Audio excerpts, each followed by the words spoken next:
इस वीडियो में हम लोग जो है वो शेड प्रेफरेंसेस के थ्रू सेशन मैनेजमेंट कैसे होती है वो हम देखेंगे। ठीक है, अच्छा सबसे पहले हम लोग ना प्रेफरेंसेस ये देखते हैं कि प्रेफरेंसेस में हम लोग अपना डेटा सेव कैसे करवा सकते हैं इस वीडियो में। फिर उसके बाद हम ये देखेंगे कि हम शेड प्रेफरेंसेस से डेटा गेट कैसे कर सकते हैं। तो सबसे पहले हमें स्टार्ट करने के लिए जो है वो एक क्लास बनानी पड़ेगी प्रेफरेंसेस की। मैं जावा क्लास बना लेता हूँ और मैं उसको बोल देता हूँ प्रेफ यूटिल्स बोल देता हूँ। ठीक है, उसका नेम मैं थोड़ा सा सही कर लेता हूँ, प्रेफ यूटिल्स। ठीक है, अच्छा इसके लिए हमें क्या चाहिए? इसके लिए हमें चाहिए शेड प्रेफरेंसेस।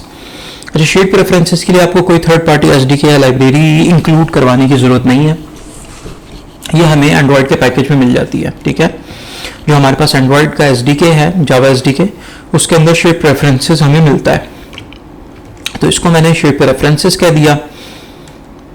इसके बाद जो है वो मैं करूँगा शेड प्रेफरेंसेस डॉट एडिटर। ठीक है, इसको मैं बोल देता हूँ एडिटर।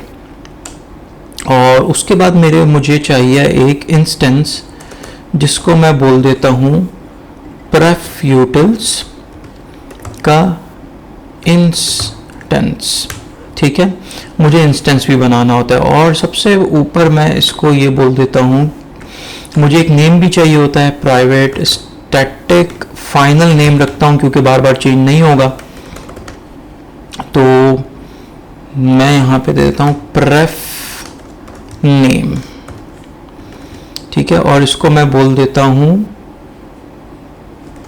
माय प्रेफ्स। अच्छा जी, यहाँ तक मैंने जो बनाया है मैं आपको बता देता हूँ कि मैंने क्या काम करा है। मुझे एक मेरी प्रेफरेंसेस को गेट करने के लिए, मेरी प्रेफरेंसेस को फैच करने के लिए या रेफरेंस के लिए मुझे एक नेम चाहिए होता है, तो ये मैंने उसके लिए नेम बनाया है। दूसरा, मेरे पास शेड प्रेफरेंसेस का ऑब्जेक्ट होगा तभी मैं शेड प्रेफरेंसेस में डेटा एंटर कर सकता हूँ। अच्छा, कोई भी डेटा शेड प्रेफरेंसेस में डालने के लिए मुझे एडिटर की ज़रूरत होती है। मैं डायरेक्ट शेड प्रेफरेंसेस में कोई डेटा एंटर नहीं कर सकता हूँ, मैं एडिटर के थ्रू करता हूँ, तो इसलिए मैंने एडिटर बनाया है। और लास्ट मैंने जो इंस्टेंस बनाया है उसके लिए मुझे जो है वो प्रेफरेंस, ये जो क्लास है इसका इंस्टेंस गेट करना पड़ेगा क्योंकि मुझे हर दफ़ा न्यू क्लास नहीं बनानी है। ठीक है, मैं एक ही प्रेफरेंसेस मल्टीपल क्लासेस में यूज़ कर सकता हूँ बगैर उसकी न्यू क्लास, न्यू इंस्टेंस बनाए। ठीक है, तो मुझे सेम इंस्टेंस गेट करना पड़ेगा, इसीलिए जो है वो मैंने एक इंस्टेंस यहाँ पे क्रिएट कर लिया है। अच्छा, एक मैं यहाँ पे जो है वो कंस्ट्रक्टर बना देता हूँ, पब्लिक कंस्ट्रक्टर बना देते हैं प्रेफ यूटिल्स के नेम से। ठीक हो गया, यहाँ पे मैं इसको देता हूँ कॉन्टेक्स्ट। अच्छा, कॉन्टेक्स्ट मुझे क्यों चाहिए होता है? कॉन्टेक्स्ट मुझे इसलिए चाहिए होता है कि मेरी जो क्लास है प्रेफ यूटिल्स, ये स्टैंड अलोन क्लास नहीं है। ठीक है, ये कोई एक्टिविटी नहीं है। ठीक है, तो इसके पास अपना कोई कॉन्टेक्स्ट नहीं है, तो मैं जिस एक्टिविटी में ये प्रेफ यूटिल्स यूज़ करूँगा मुझे उसका कॉन्टेक्स्ट, उस एक्टिविटी का कॉन्टेक्स्ट इस प्रेफ यूटिल्स की क्लास को देना पड़ेगा। ठीक है, तो इसलिए मैं ये यूज़ कर रहा हूँ। अच्छा, यहाँ पे शेड प्रेफरेंसेस जो है इसको मैं इनिशियलाइज करवा लेता हूँ, context dot get shared preferences. अब आपने देखा कि इसके अंदर इसके दो एट्रीब्यूट्स हैं, पहला नेम और दूसरा मोड। तो पहला यहाँ पे मैं नेम दे देता हूँ, मैं ये वाला नेम दे देता हूँ जो मैंने ऑलरेडी क्रिएट करके रखा हुआ है। और दूसरा है mode dot private, mode underscore private. ठीक है, context dot mode underscore private, क्योंकि मेरी ये जो प्रेफरेंसेस हैं ये मेरी एप्लीकेशन की प्राइवेट प्रेफरेंसेस हैं, इसलिए मैंने इसको मोड प्राइवेट दिया है। ठीक है, अच्छा, और एडिटर को मैं क्या दे देता हूँ? एडिटर के लिए भी मेरे पास ऑलरेडी मौजूद है एडिटर डॉट एडिट, ये भी मैंने इनिशियलाइज करवा के रख लिया। ठीक है, अब मेरे पास दूसरी चीज़ आती है, मैं इसका इंस्टेंस गेट करने का एक फंक्शन क्रिएट कर लूँ, पब्लिक स्टैटिक, और मैं यहाँ पे प्रेफ यूटिल्स डॉट गेट इंस्टेंस का फंक्शन यहाँ पे गेट कर लेता हूं। क्योंकि मेरे पास ये रिटर्न टाइप रेफ यूटिल्स है, इसलिए मैं यहां पे इस इंस्टेंस को गेट कर लूंगा। ठीक है, इंस्टेंस इज इक्वल टू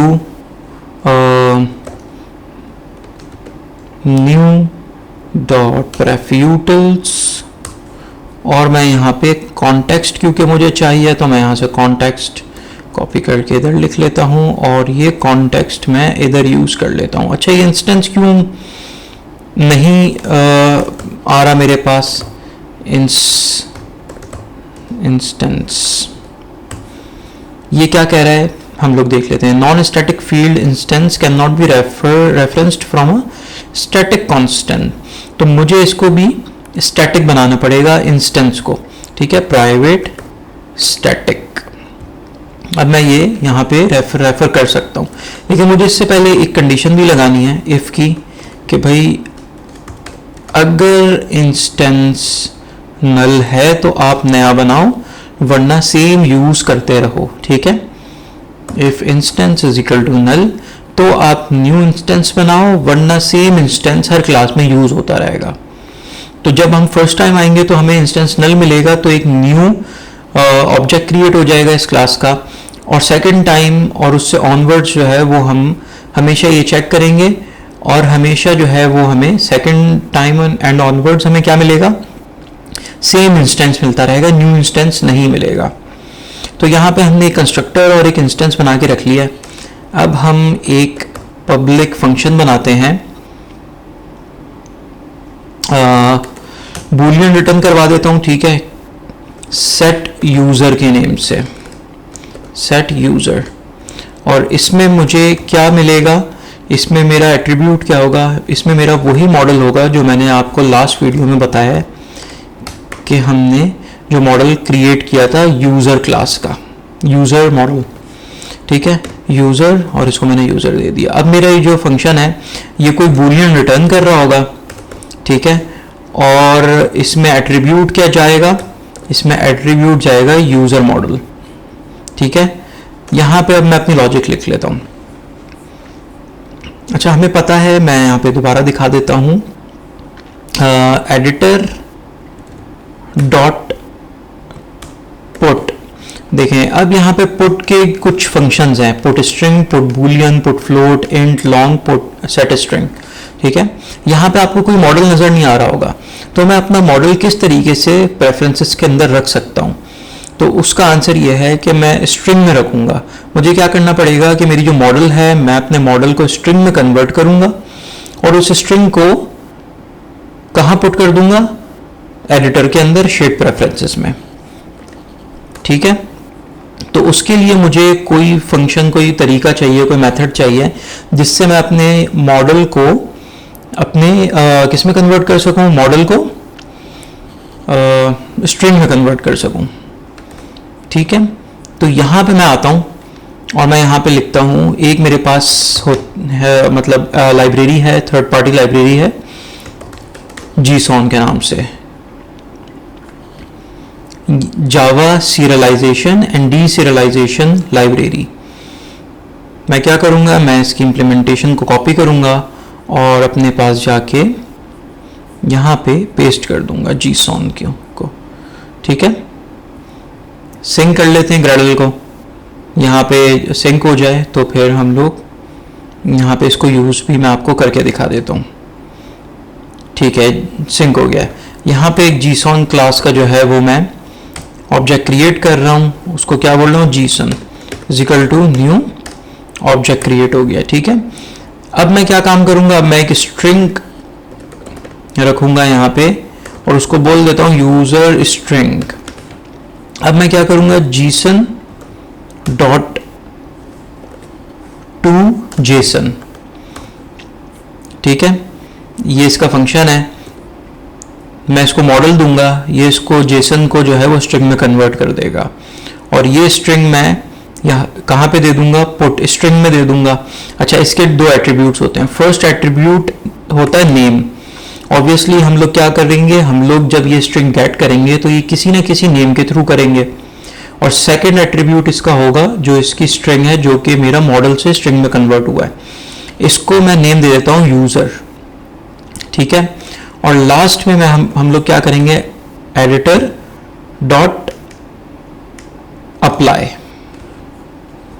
सही हो गया। जो भी एडिटर के अंदर है, यहाँ पुट स्ट्रिंग तो मैंने कर दिया है, लेकिन जब तक मैं अप्लाई नहीं करूंगा तब तक मैं शेप प्रेफरेंसेस के अंदर सेव नहीं करूंगा। सेट यूज़र भी हो गया। अच्छा जी, अब इसको क्या करें, अब यहाँ ये जो सेट यूज़र है इसको मैं जाके अपनी लॉगिन एक्टिविटी में यूज़ कर लेता हूँ। सबसे पहले मैं अपनी क्लास जो मेरे पास प्रेफ यूटिल्स है, इसका मैं एक ऑब्जेक्ट क्रिएट कर लेता हूँ और इसका इंस्टेंस भी गेट कर लेता हूँ। कैसे गेट होगा भाई, pref utils is equal to pref utils dot get instance, ठीक है। और यहाँ पे मैंने इसको कॉन्टेक्स्ट देना है, तो मैं यहाँ पे दिस लिख देता हूँ जाके। दिस किस लिए यूज होता है, दिस कॉन्टेक्स्ट के लिए यूज होता है। अब मैं यहाँ पे प्रेफ यूटिल्स की जो क्लास है मेरे पास, मैं इसको यूज कर सकता हूँ। मेरे पास यहाँ पे ऑलरेडी यूजर मॉडल मौजूद है। प्रेफ यूटिल्स डॉट सेट यूजर कर दूंगा मैं, और मैं ये जो यूजर मॉडल है मैं इसको दे दूंगा, ठीक है। लेकिन साथ साथ मैं क्या काम कर रहा हूँ, मैं एक इफ की कंडीशन भी लगा रहा हूँ कि अगर मेरे पास, क्योंकि मैंने ये मॉडल जो बनाया है वो बूलियन बनाया है, अगर ये सारा काम सही हो गया, एडिटर के अंदर अप्लाई भी हो गया, तो ये ट्रू रिटर्न कर देगा, वरना ये फॉल्स रिटर्न करेगा। ठीक है। तो ट्रू का मतलब क्या है कि मॉडल के प्रेफरेंसेस के अंदर मेरा मॉडल सेव हो गया है। तो मैं यहाँ पे जाके ये एग्जैक्ट बात लिख देता हूँ, और अगर ये मुझे ट्रू रिटर्न करेगा तो फिर मैं ये शो करवाऊंगा टोस्ट, वरना मैं शो नहीं करवाऊंगा, ठीक है। वरना कुछ भी शो नहीं होगा। यहाँ पे एल्स भी लिख देते हैं, ठीक है, एरर हैंडलिंग भी हो जाएगी। और यहाँ पे मैं लिख देता हूँ समथिंग वेंट रॉन्ग। दोबारा चला लेते हैं। अब देख लेते हैं कि मेरे पास प्रेफरेंसेस के अंदर डेटा सेव हो रहा है या नहीं हो रहा। एप्लीकेशन मैंने रन कर ली। मैं यहाँ पे जाता हूँ ali@gmail.com लिखता हूँ, मेरा पासवर्ड है, और मैं यहाँ पे जाके साइन इन करता हूँ। तो मेरे पास टोस्ट शो हो गया। इसका मतलब यह है कि मेरे पास मेरे प्रेफरेंसेस के अंदर डेटा सेव हो गया है, ठीक है। तभी उसने यहाँ पे ट्रू रिटर्न किया है, तो मेरे पास यहाँ पे नेम आ गया, वरना क्या होता, वरना समथिंग वेंट रॉन्ग लिखा हुआ आ जाता। तो इस वीडियो में हम लोगों ने प्रेफरेंसेस के अंदर अपने मॉडल को सेव करना सीखा है। नेक्स्ट वीडियो में हम लोग प्रेफरेंसेस से मॉडल को गेट करेंगे।